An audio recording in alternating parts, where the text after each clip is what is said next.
Order, order. Welcome to another episode of Reporters Without Orders, a podcast where we discuss what made news, what did not, and what absolutely should not have. Today we have with us New York Times reporter Maria Abi-Habib. She is a journalist with New York Times, and she did one of the groundbreaking investigation into the Kimarpur Okhla waste-to-energy plant in the heart of our capital city. Her report brought the spotlight back to this Kimarpur Okhla waste-to-energy plant. It reveals that the plant was emitting toxic and harmful gases and poses significant health risks to the million people living nearby. Welcome to the podcast, Maria. Thank you. Thank you very much for having me. I miss living in India, so... Nice. So, Maria, your investigation took almost 5 years to complete. So, can you tell us how the story started and what brought your attention to this plant in, Okhla? So the way that it started actually was my husband. He was doing a series about pollution in India. Obviously, that is the biggest topic of concern, or should be, for most families and the government. And he had spoken to several people looking at different angles. And the one thing he came away with was that there were residents in Sukhdev Vihar, where the plant is basically located, that were all experiencing, or many of them were claiming to experience health problems because of the plant. And they had said that basically once the plant, that they'd been living there for a while, once the plant started up, that's when their health problems started. And so we decided to take a look. And what we found was pretty incredible and also a little bit horrifying. Right. So, what are the key steps and challenges involving this kind of a report, which is of this scale and complexities? Can you walk us through the process of this reporting? Sure. The first thing that we try to do is, and I think every responsible journalist does, is contact the plant, right? Contact the people who own the plant, contact the people who operate the plant. We got zero response from them over 5 years. We tried, phone calls, emails, WhatsApp. At one point, Sandeep Dutt, who helps manage the plant, basically accused me of harassing him before hanging up the phone. Really kind of interesting behavior for somebody who's just trying to seek the truth and also give the other side their chance to respond, which is what we're supposed to do as journalists. They proved time and time again that they had zero interest in responding until the report came out, and then they were extremely upset. But they missed, it was their own fault for not responding to our many extremely detailed questions, telling them what we had found, which was that over the 5 years, testing of the air around the plant showed that plant had outrageously high levels of things like lead and cadmium and arsenic that people were breathing in. And that, we set up a control at another part in Delhi at the same time to monitor what was being emitted into the air at that other part of Delhi that was about 9 kilometers away or so. And in that other testing area, it didn't have the same amounts of lead or arsenic or cadmium. And these are things that cause extremely terrible and nasty heart disease, lung disease, bone disease. You name it. Cognitive impairment for your kids. We all know how every Indian mother and father is so hopeful for their child to be better than they are, to excel at education. India comes up with some of the best doctors and scientists. And these are things that really affect children's brain development. It lowers their IQ. It's pretty incredible what we found around the plant in terms of the heavy chemicals that were being emitted into the air, or that were present in the air. And then what we did was that we tested the ash. And what we did to make sure that the ash was actually from the plant, because they have questioned whether or not we have tested the ash from the plant, is, one, we followed the trucks. We followed them from Okhla to. It was very interesting part of the story, yeah. You have to make sure, because that everything when you are writing about a big company, especially a company that's basically owned by the Jindal family, one of India's most powerful, as we all know, you have to make sure that everything lines up and that the facts are the facts. There's no room for assumption. There's no room for error. So we followed many of the trucks, and then at many points, we would ask the truck drivers as they were dumping, where are you coming from? Okhla Waste to Energy Plant. Do you have a receipt? They gave us the receipt with the Jindal ITF logo right on the receipt saying this truck holds this amount of this many kilos or tons of ash, and we are dumping it right in this neighborhood. So there was very, very little doubt that the ash was coming from the plant. And what we found in the ash was concerning. It concerned the Johns Hopkins scientists that we passed the results to, and even Indian scientists. And what we found was that the cadmium levels were through the roof. Everybody knows lead, but what's spoken about less is cadmium. Cadmium is considered to be one of the nastiest chemicals, and it's emitted through things like batteries. And we found kids playing in this stuff covered in cadmium ash, and it was seeping into people's homes. One student was, trying to study for his exams, but there was ash everywhere. And so he spent so much time wiping the ash off of his desk. I mean, these are just things like we're humans, right? And these are things that should concern us all. I don't want to be breathing that stuff or have it covering my kids' clothes or toys or food. And people were very upset, and it felt really sad because they felt like they had no options, that they had tried to work through the government to try to get the plant to follow regulations. And many of the residents kept saying, but the regulations just keep being violated. And even government regulators continue to find that over the years, the plant was violating government regulations. Right. Even, you mentioned in your story that the Indian government officials were aware of the plant releasing these toxic substances, and they were quite aware of the violations done by this plant. But they failed to take any action, or they willingly do it. We don't know about it. But like you mentioned in your story about this. So can you elaborate on these findings and what signifies this attitude of the Indian official? So, some of the regulatory reports said, it doesn't seem like you're monitoring your emissions correctly, which is huge, right? Because these plants only function if you are monitoring your emissions correctly. These plants can be safe. They have a track record of existing in Paris, existing in Copenhagen, existing in parts of China, but they have to be regulated like everything. And emissions need to be monitored, because what is the difference between a waste to energy plant and an open fire garbage pit is the fact that emissions are monitored and the proper chemicals are used to try to trap those extremely dangerous chemicals like lead and cadmium and arsenic, et cetera. And so the government found that, emissions were not being monitored was one of the complaints. Another of the complaints were, hey, you are releasing, and this was twice in 1 year, the CBCP found this. And they said, you are emitting extremely high levels of dioxins and furans. One report said you were releasing 3 times the permissible allowed limits. Another report later that year said, we checked you a few months ago. We said, what are you doing? You're emitting way too much. Now you're emitting even more. You went from emitting 3 times to 10 times. And dioxins are extremely scary because those create birth defects and all sorts of cancers.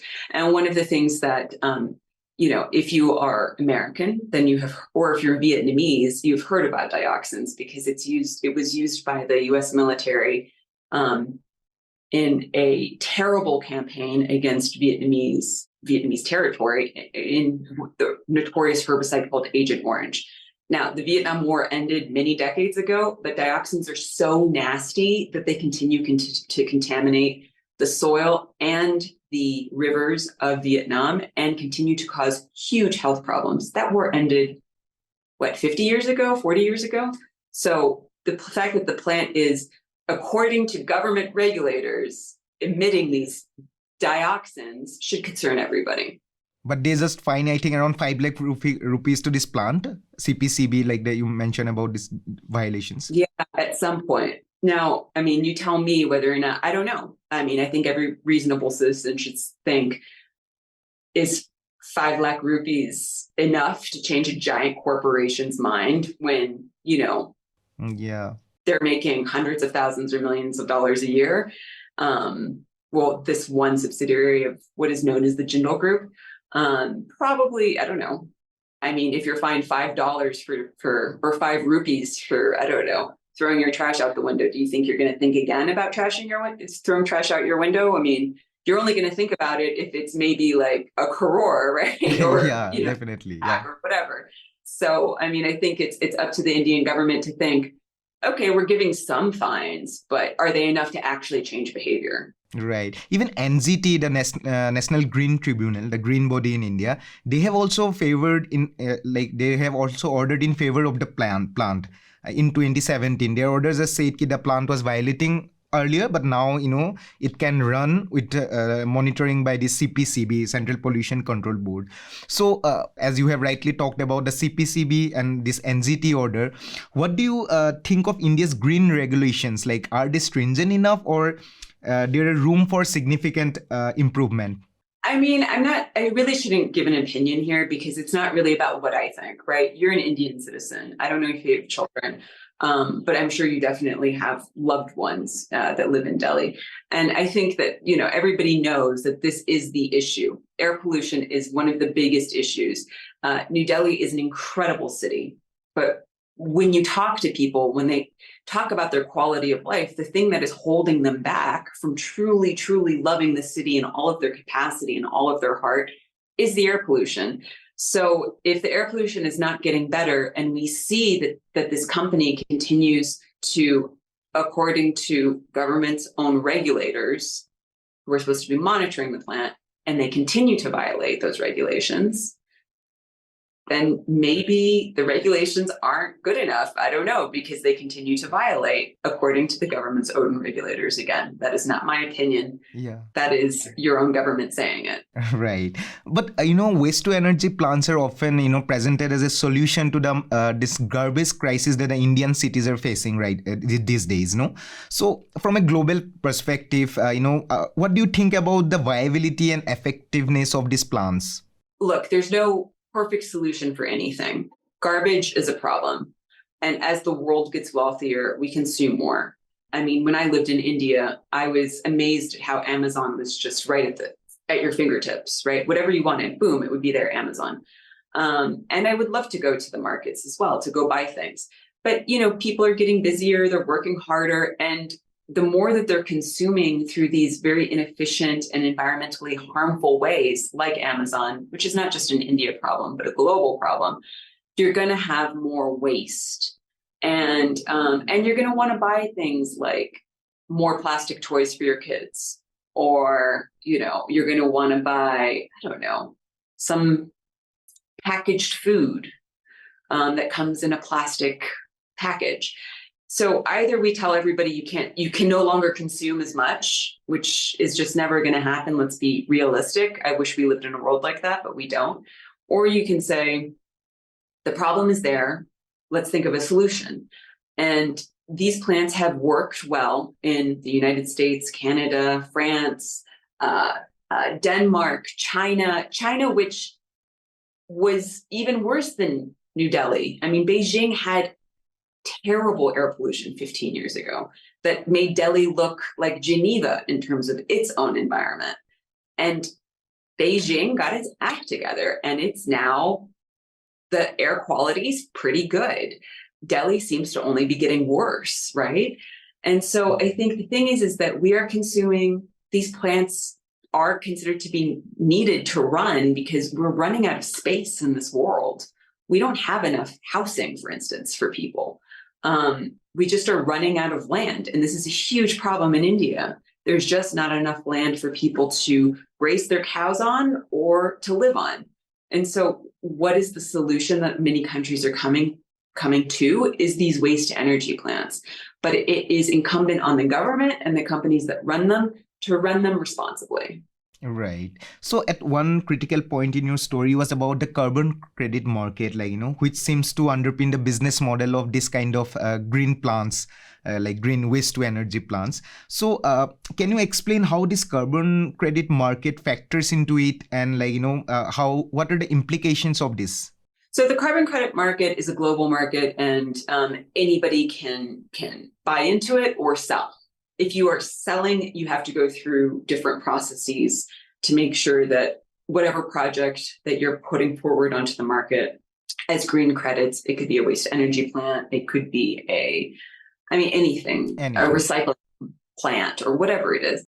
And you go through a process whereby the UN with a local, operator takes a look at whatever the project is and says, yes, it's green, it meets the standards, let's let it, go ahead and start selling green credits on the market. Well, wealthy countries that want to continue to exceed their carbon credit emissions, allowable emissions, will buy into these markets, and also companies will too. So, like airline industry, for instance, is very much heavily involved in this market, huge emitter of green gases, right, or carbons, and so the Jindal Group, through the subsidiary, right, which is the Okhla waste energy plant, has made hundreds of thousands of dollars, it seems, through waste energy plants, including the notorious Okhla waste energy plant, which is what we based our story on.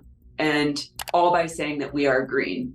And what the Sukhdev Vihar Residents Association has said is, you are not green. You are basically, the source, we believe, for many of our health problems. And the pollution that you're emitting is so great that you should not even be considered a legitimate green project. And you have no business, according to, to these residents, of actually making money by pretending to be green. Yeah.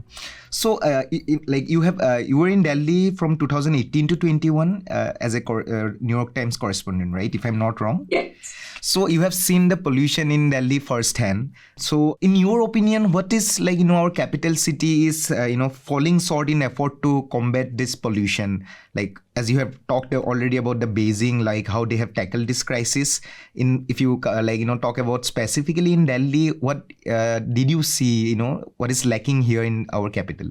I just think what's lacking is political will, right? Because I know it's not just one thing. It's not like this waste to energy plant is the source of all of Delhi's air pollution problems. But it is definitely a source, and it's right in the heart of the middle of the city.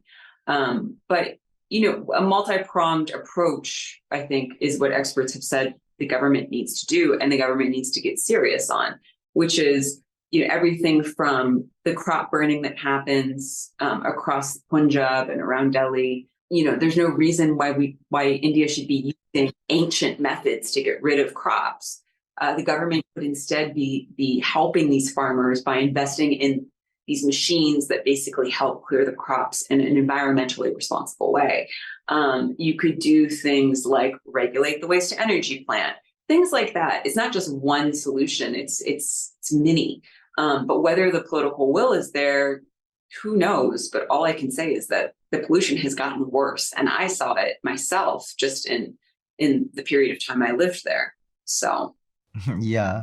So my last question to you is about this story only. What impact did you hope to achieve with this investigation? And do you think the story had a necessary impact on the policymakers in India? I'm not sure if it had an impact on the policymakers in India. I know that, definitely, the plant itself was pretty upset and wrote us a letter. But there was nothing to correct in the story because our reporting was extremely solid.